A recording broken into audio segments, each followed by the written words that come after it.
A lot. I know of no other man who is the epitome of being a Notre Dame man than our next guest, All-American at Notre Dame, Maxwell Award winner, Brady Quinn. Brady, what's up these days? Not much, Jeff. I'm out here in LA right now doing some work with the NFL Network. Oh, that's great. I know the women are going to be disappointed with this, but you've tied the knot. Tell us how that's going. I did tie the knot on March 7th of this past year, so it was an absolutely perfect day. I feel very blessed to have met someone who's my soulmate, and we're just enjoying the married life right now. We've actually both been traveling a lot lately, so it's been hard to kind of get a good week how we can just be together, but it's been fun. She's got an athletic background too, doesn't she, Brady? Yeah, most would say she's a better athlete than I.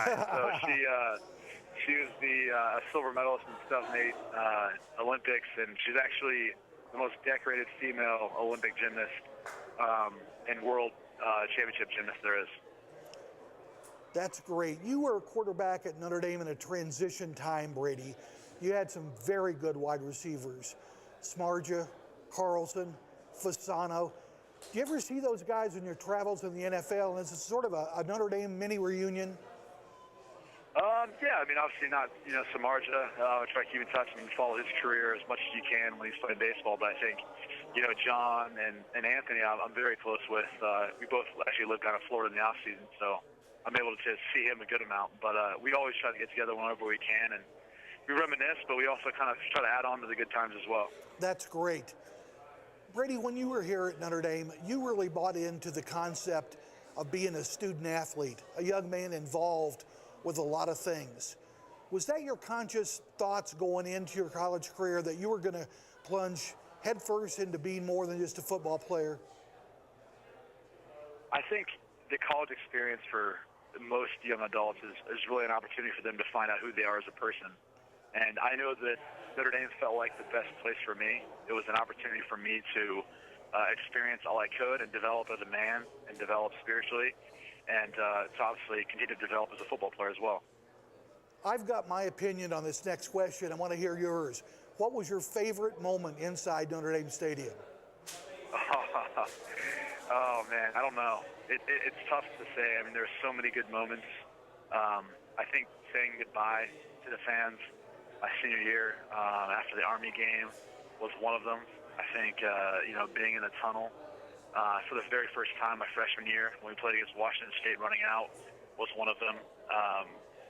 The UCLA comeback was a ton of fun. I think the USC game, really the last opportunity we had to touch the ball, kind of sticking the ball across the goal line and scoring. So it's really too hard to put into maybe one memory. I think the whole entire career, my whole entire I would vote for that. I would vote for that UCLA game when you hit Samardzija for the touchdown. I understand you and former Notre Dame All-American Jeff Fain have teamed up with the NFL for a project. Tell us about it. Yeah, so it's a couple of years now. We actually came across the idea to help better educate some of the NFL players on how to invest their money wisely. So we came up with the concept to invest with an impact, and we actually made it and built it around the NFL's curriculum they already had, a little bit existing at some of their Ivy League schools, but we felt like Notre Dame was better outfitted to support these players and give them mentors. So we started a program called Investing with an Impact 2 years ago, and we've allowed for all types of players, current players, veteran players as well, to come to Notre Dame for a 4-day seminar to understand how to invest properly, understand how to start a charitable organization, or even or any other sort of business that they feel like can help provide some sort of social impact to the community. Brady, are there guys in the NFL who just waste their money just because they get it so quickly and just fritter it away? Well, I think there's a number of issues that take place in the NFL why guys aren't able to save their money. I think part of it is not having understanding of their actual contract, what is guaranteed to them, what they're actually going to make. I think a lot of guys actually, sad to say, don't understand taxation. They don't understand that, based on where we play and based on the agent fees, et cetera, you make about 50% of whatever you are slated to make. And furthermore, I think, guys unfortunately get pushed into a lifestyle that they kind of see on TV or they see in older veteran players sometimes live, and they feel like they need to compete because they're competitive in nature, or they want to try to live that type of lifestyle. And unfortunately, the money isn't as much as they think. You know, as far as professional sports goes, the NFL is one of the poorest sports in regards to the compensation for athletes. Brady, how satisfying was it when you walked up that tunnel for the last time? You knew you were going to be a Notre Dame graduate. You know, it was honestly, it was a sad moment for me because I felt like a lot of people at Notre Dame were able to kind of actually watch me grow up into a young man over my course of time at Notre Dame. So it was tough for me to, you know, be able to say goodbye because I had so many touching memories, and I felt like I grew up a lot on that field in front of those people. But, you know, I wouldn't trade it for anything in the world. I think, you know, we obviously all wish you played there. We could have done more. We could have, you know, won a national championship.